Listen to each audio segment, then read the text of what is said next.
And welcome to Nats Chat for Sunday, April 21st, 2024, along with MASNsports.com Nationals insider Mark Zuckerman, who is at Nationals Park. I'm Al Galdi, host of the Al Galdi podcast. On this weekend, during which the Nats are celebrating the 5-year anniversary of their 2019 World Series championship team, the 2024 Nats on Saturday channeled their inner 2019 Nats, a 5-4 10-inning win over the Houston Astros at Nationals Park in Game 2 of a 3-game series. Now, the Nats blew a 2-1 7th-inning lead. So you think about it, like the 2019 team, some shoddy bullpen work, but the Nats then overcame a 4-2 9th-inning deficit. So, like the 2019 team, coming up big when doing so mattered most, the Nats for this regular season now are 9-11. So many heroes for the Nats on Saturday. There was Trevor Williams, who had yet another impressive outing, 1 run in 6 innings. There was C.J. Abrams, who had 2 more extra base hits, including another homer. There was Jesse Winker, who in the bottom of the 9th had a game-tying 2-run single to center field on an 0-2 pitch to tie the game at 4. There was Lane Thomas, who, yes, went 0 for 5, but who in the top of the 10th had a massive outfield assist to preserve a 4-all tie. And there was Joey Meneses, who had been struggling big time, but who went 3 for 5 with a walk-off RBI single and 2 other singles. Official attendance at Nationals Park was 34,608. Mark, all things considered, I do believe that we just witnessed the Nats' best win so far this season. I tend to agree with that one now. I'm not sure there's a whole lot else that could compete with this one, at least so far, 20 games in. And I got to tell you, I had the same feeling as I watched that play out with those guys in attendance, watching from the suite. Boy, this sure felt like a 2019 win. And like you said, not just that they won, not just that they rallied late, but it was the fact that the bullpen actually forced them to rally late and come through like that. But they did. They did so getting contributions from a bunch of players. As you said, it wasn't a big blast that did it for them. They were good clutch hits at a time when they desperately needed them because they could not buy a clutch hit for the majority of the afternoon. And then in the end, they actually did something that the 2019 Nationals never did. They beat the Astros in D.C. So how about that?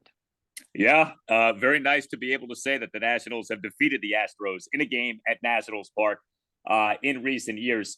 Before we drill deeper on these many heroes, paint us a picture, if you would, of the atmosphere, the environment at Nationals Park on Saturday. This really was the meat of the celebration this weekend, Saturday. Like I said, the attendance was pretty strong, 34,000 plus. The crowd was loud, certainly came across that way on television. What did you make of what went down? Yeah, it was a good environment all around. Yeah, this felt like the biggest day of the weekend. We'll see what Sunday brings, but I think this one probably is going to be the bigger one. Of them all, you had, I think, a dozen players in total from that team that were back. They all were out there before the game. We interviewed a bunch of them. They did Q&As with fans who had arrived early. They showed video messages of a lot of the other guys who were not here. So you had Max Scherzer, Juan Soto, Anthony Rendon, Daniel Hudson, a bunch of others had sent in video messages. None from Steven Strasburg, just for the record. I know everyone was wondering about that. And it made for a very celebratory kind of day overall. And it was a good event. I know we talked about coming into this, like when you only have half the team there and it's only been 5 years, is this really worth it? It was worth it for everyone who was there today.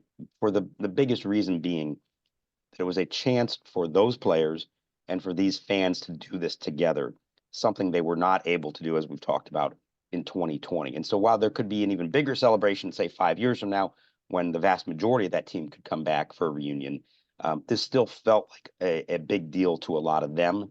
And I think to the fans did as well. And then for the outcome to be what it was in the end, that really was the cherry on top and made for a really special day at the park. That was very cool. The weather was perfect too. So a lot of things broke right on this Saturday. So very happy for the Nationals and am happiest for Nationals fans. You guys deserve that. And yeah, for the record, Steven Strasburg was not there. There was not a surprise appearance, and there wasn't even a video message.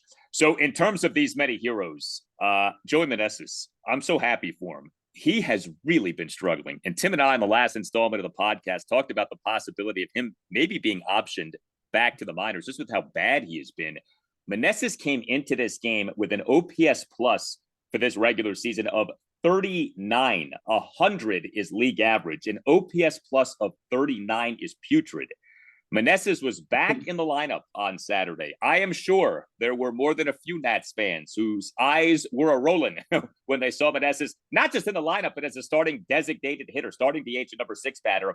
But Meneses in this game, 3 for 5. Now, all 3 hits were singles. He's still not hitting for any kind of power, but one of the singles, the walk-off RBI single. Bottom of the 10th, a walk-off, lead-off, first pitch RBI single off the right center field warning track for a 5-4 Nats win. So, he didn't get an extra base hit, but that was extra base kind of power that Meneses demonstrated there. The other 2 singles, bottom of the 2nd, went out first pitch, opposite field single to right field. And Meneses and the Nats 1-run 4th, a single to left field. It is often said in baseball when a slumping player gets a hit, boy, he needed that. This is like the epitome of a guy needing a big hit, needing a good day. Meneses on Saturday had a good day. Yeah, it's not just that he had a hit, it was that he had the hit in the situation that he had made a name for himself here the last couple of years, and he had not done that at all this year. He came into that at bat 2 for 12 with runners in scoring position this season. He's been a big part of the problem for a team that has really struggled in those spots. And look, let's be honest, the 2 previous at bats before the 10th, he comes up with runners in scoring position in both the 6th and the 8th. In the 6th inning, after a leadoff double, he hits the first pitch ground back to the mound for an out. In the 8th inning, with runners on first and second, nobody out, he strikes out and did not look good on those swings, I got to say. So you now get to the 10th, and he's the first batter. You have the automatic runner on second. And I'm sure it would be easy in his mind to now feel the weight of the moment, say, oh boy, here we go again. I've got to come through here. I thought it was interesting. He told us afterwards that he actually feels more relaxed in that kind of situation, that whatever troubles he's had, he kind of puts behind him, and he says, okay, this is a spot I've done well in before, and the pressure is on the pitcher, quite frankly. If he makes a bad pitch, the game's over, and we're going to win the game. And so I think that actually, in a weird way, helped him, knowing that, hey, this is it. Nobody out, winning run on second, pitcher's in trouble. It's up to me to come through with this. And I think that did end up being a good situation for him to be in. And he drove that ball. You said, officially a single. That was a double for anybody who watched it. He just didn't make it to second base before the mob reached him. So it counts as a single officially. Now, does this mean that he's out of it altogether? No, we don't know what's going to happen next. There's still pressure on him to get this thing back. There is still going to be growing pressure if his slump continues through the rest of the month. There will be pressure on him to figure it out, or potentially risk being sent to the minors. But you could sort of see the relief in his eyes after this one. This was a big moment for him, a big moment for the team, and yeah, they all needed it a lot.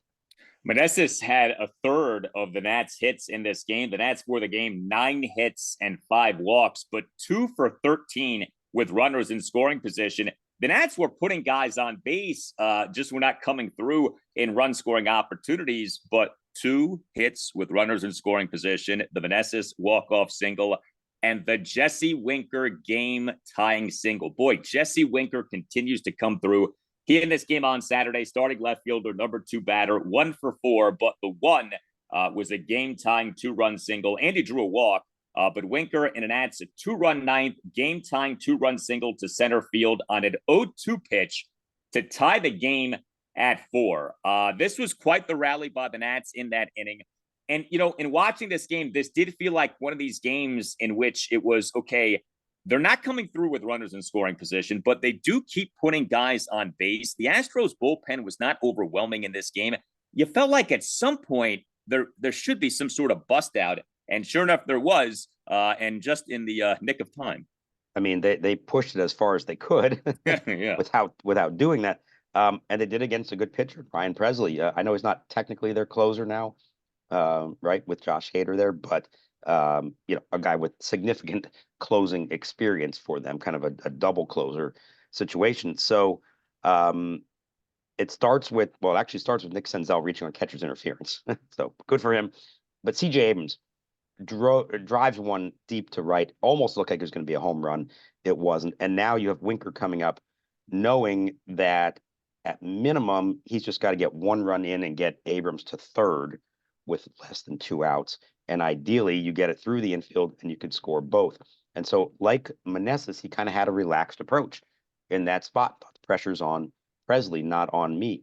They get behind 0-2, yes. And he said his mindset was infield's playing back, get the bat on the ball, hit it up the middle, and worst case, the runner's going to score. The trailing runner's going to advance to third. As it turns out, he hit it in the exact right spot, got it through, and the game is tied. And boy, has Jesse Winker been a godsend for this team. I can't imagine any of us saw that one coming out of spring training, but he has been fantastic for them. And you can see that he really appreciates this opportunity he's been given. After a couple of bad years, he didn't know what it was going to be for him, what his future was. He feels like he's really a part of this team now, and he is very much appreciative of them for giving him this opportunity. There are 4 Nats who are hitting: CJ Abrams, Jesse Winker, Riley Adams, and Luis Garcia Jr. Like, those are the big 4 in terms of the offense. And Winker has been tremendous. His OPS for this regular season now up to 987. But with CJ Abrams, I mean, man, this is almost frightening what this guy is doing. He's playing like an MVP candidate in terms of the offensive production. 2 more extra base hits in this game, 2 first pitch extra base hits in this game. Abrams, as the Nats starting shortstop and number 1 batter, so he was back to that leadoff spot, 2 for 5 with a solo homer and a double. He did commit a missed catch error, but whatever. Abrams coming through with another home run. He, in the bottom of the first inning, what ended up being a 1-run Nats first, hit a first pitch leadoff homer to right field to tie the game at 1, 405 feet per Statcast. And Abrams in that Nats 2-run ninth, the aforementioned double, a first pitch double off the right center field wall. CJ Abrams now in this regular season on first pitches, 8 for 15, 2 home runs, a triple, and 3 doubles, an OPS of 1,800. There is almost always value in working counts. There's no doubt about that. We talked about this recently, right? There are some circumstances, there are some players for whom the first pitch is the best pitch. And man, this guy is killing opposing pitching on first pitches. And, you know, when you are a leadoff hitter, especially in the first inning, 99% of the time, you're going to get a fastball over the plate right away. We saw Kyle Schwarber do this in the past. He still does it with the Phillies. There's nothing wrong with taking an aggressive approach if you get the right pitch. And yeah, the first pitch of the game, it was down the pipe fastball, and he did that. And what he's going to now force other teams to do is have to rethink that strategy. And all of a sudden, you're going to have game-opening curveballs and sliders and changeups to try to throw him off, knowing that he's looking to ambush a fastball. So good on him for seizing those moments and making the most of them. The double, as I said, almost was another home run himself. I believe 9 of his last 10 hits now are for extra bases. And so he actually hasn't had any stolen base attempts in a long time because he's never on first base. He's always on second or rounding the bases altogether. I think they'll take that trade-off. He has been nothing short of remarkable here. And we saw it late last year. You had a sense of this. He is coming into his own right now. And it's such a joy to watch a young player who you know has the potential to realize it. And now for the rest of the baseball world to start to recognize it.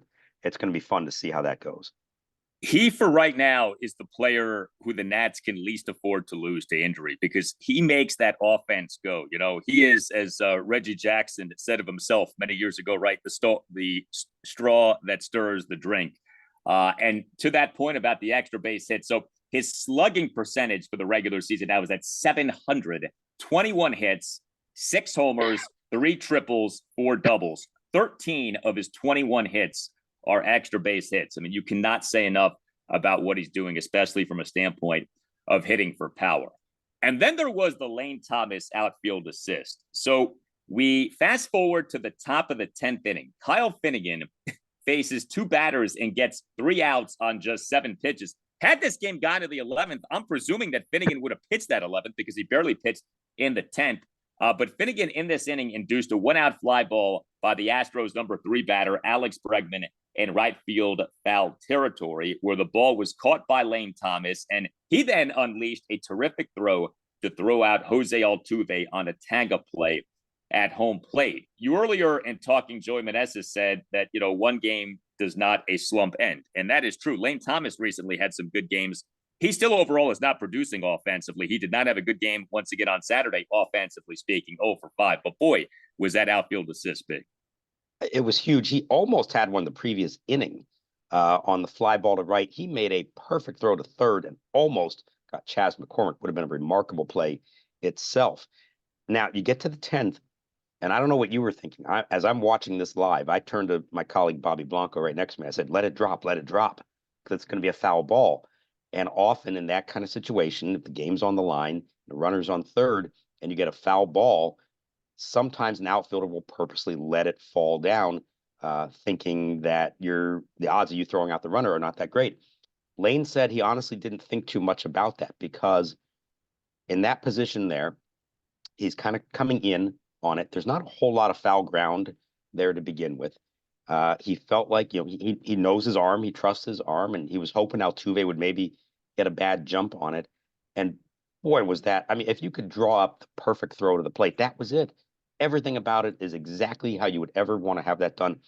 And it provides such an energy boost to everybody, the team, the ballpark, everybody, at a moment when you think, oh, after this rally, we're now about to be down and have to try to rally again in the bottom of the 10th. And instead, no, they get out of that jam, and now one hit's going to win the game for the home team. I can't overstate just how big a play that was, and I don't know how many others could have pulled it off or would have tried to pull it off. I asked Joey Meneses, who has played some right field, not his strong suit, but he has played it. What would you do in that spot? He said, I'd let it drop. I don't have Lane's arm. And he's right. And I think there's other guys who might have had the same approach. It was an awesome moment. The crowd erupted, and it set up the stage perfectly for the Nats to walk off the Astros in that bottom of the 10th inning. Like that was one of those things that perfectly transitioned top of the inning to bottom of the inning, where the Nats won the game in walk-off fashion. Well, all of these heroes, and we haven't yet even gotten to Trevor Williams. And how about the season that our guy Trevor is putting together for your 2024 Washington Nationals? We've talked about this. He, last season, before his season imploded, was actually pretty good. But the thing is, he so far this season isn't just like pretty good. He has been, dare I say, very good. Trevor Williams now, 4 starts into this regular season, has an ERA of 2.91 and a whip of 0.97. Statistically speaking, he has been the Nats' best starting pitcher, and there actually isn't that much of a debate in that regard. Williams in this game on Saturday against an Astros team that we know can hit. I know the Astros are not off to a very good start. That is true.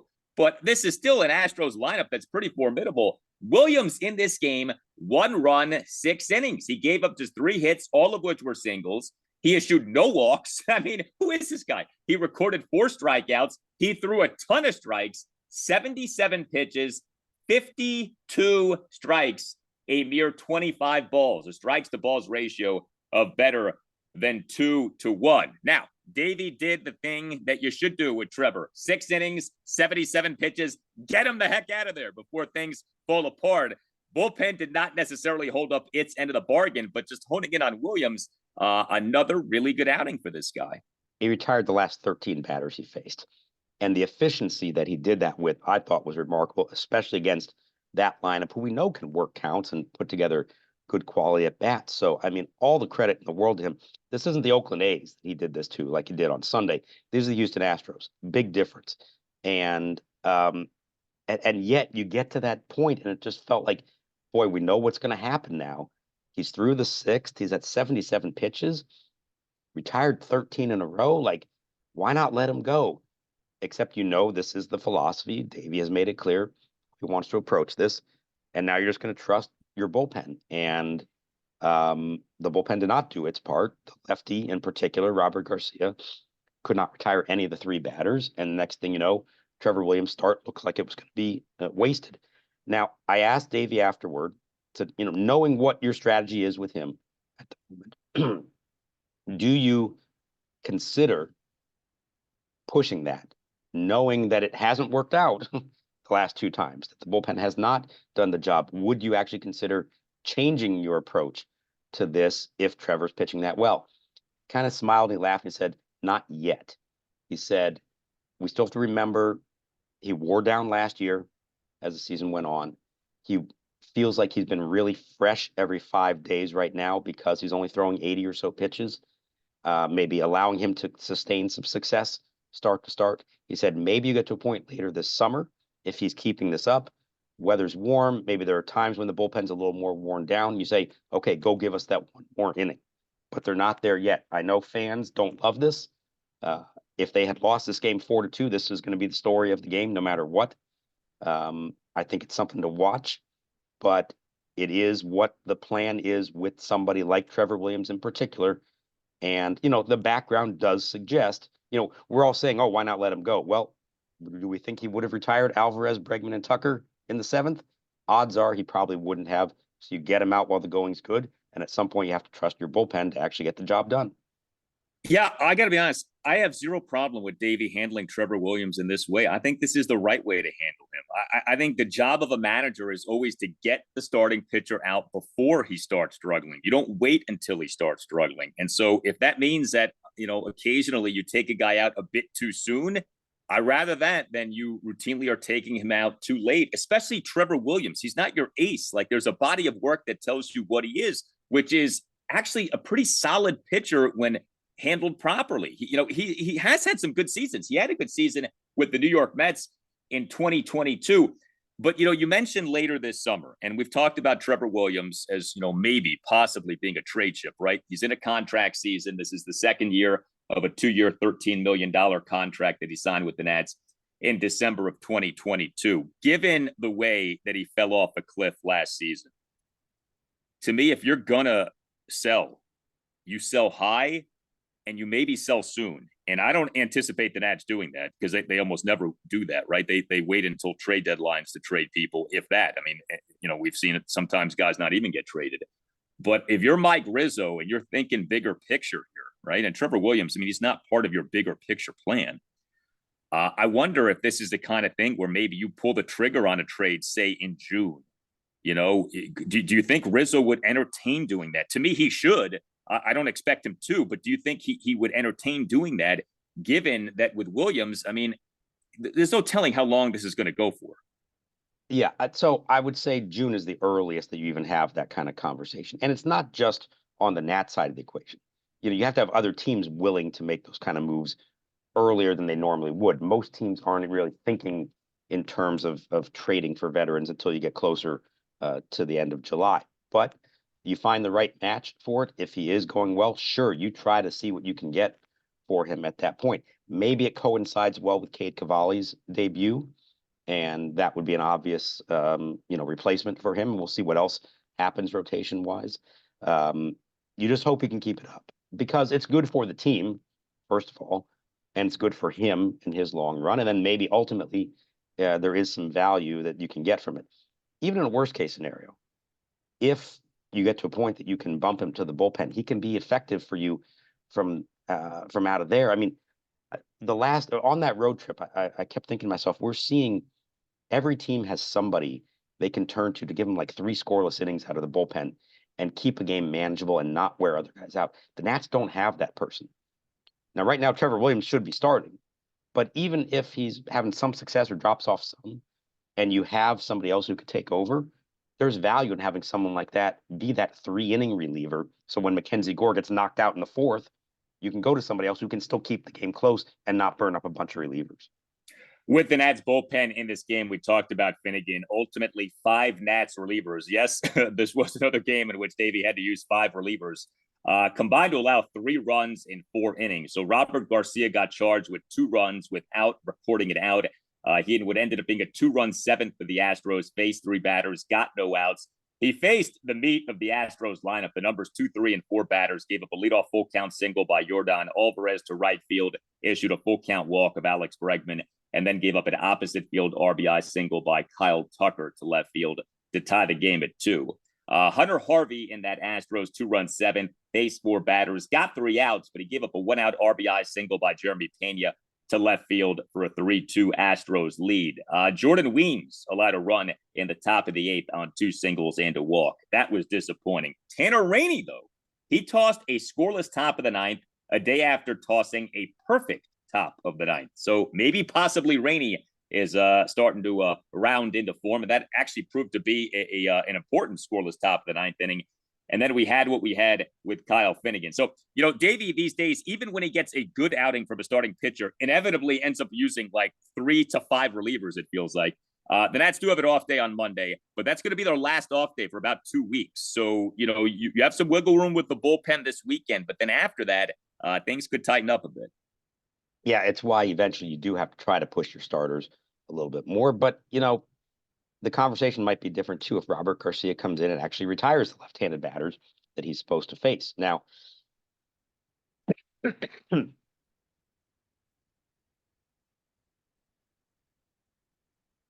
I do wonder how much is Garcia getting worn down here early on. They go to him a lot. He's the only lefty in their bullpen. That may be a move they have to consider making here at some point, having somebody else to help him out in that regard. You can't always go to the same guy when you've got to face big left-handed hitters. I know he's had some success, but he's not proven over the long haul. And I don't know what the state of his arm is going to be over time when he's pitching at this rate. So I think that's something else to watch. And boy, he's going to Hunter Harvey early at times to get out of jams, like in the 7th inning. In this case, Harvey didn't have to come back for the 8th, but he's pitching a lot as well. And I think it underscores the need for more than just the A bullpen at the back end to show they can be trusted in spots. We thought coming into the season that they were better positioned to do that. It hasn't quite played out that way so far. But at some point, you do have to trust some others, I think, to get outs in those kind of spots because you cannot wear down your top guys all the time. No, I mean, we're not even a month into the season. There is a long way to go with that bullpen. So the Nats can win this series here. Game 3, Sunday afternoon, 1:35. Mitchell Parker will be the Nationals starting pitcher. We are providing shout outs on the Nats Chat podcast this season. If you want to send a happy birthday or a get well soon or a well wish or a congratulations or whatever to someone who you care about, email Tim Shovers. That email address is natschatpodcast@gmail.com. From Linda and Brent Stone, thank you all for making our California spring trip so memorable, as this is the second shout out that the Stones have purchased this season. We appreciate that very much. Continues the shout out from Linda and Brent Stone.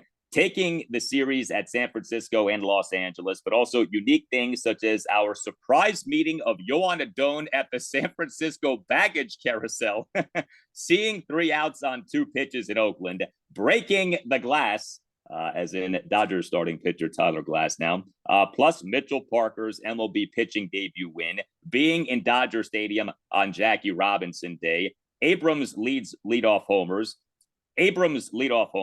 the wonderful Winker, Luis Garcia Jr.'s 3-run homer, great base stealing, and so many excellent defensive plays. All of this accompanied by the fascinating chess game maneuvering of the franchise players and the final coup, Davies' 400th win.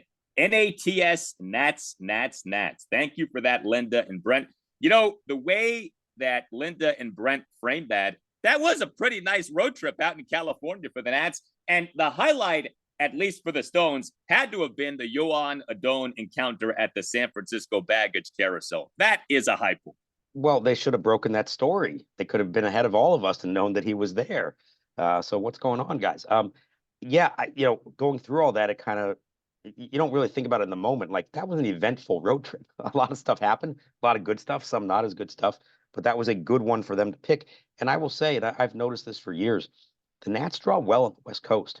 There's always a good sampling of fans in San Francisco and LA and San Diego, and in Oakland, it was a lot easier to hear them because there weren't as many fans there to begin with.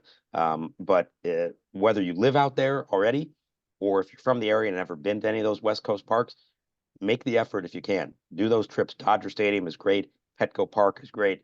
AT&T Park in San Francisco is fantastic. It's a fun environment and a good place to see your guys play on the road.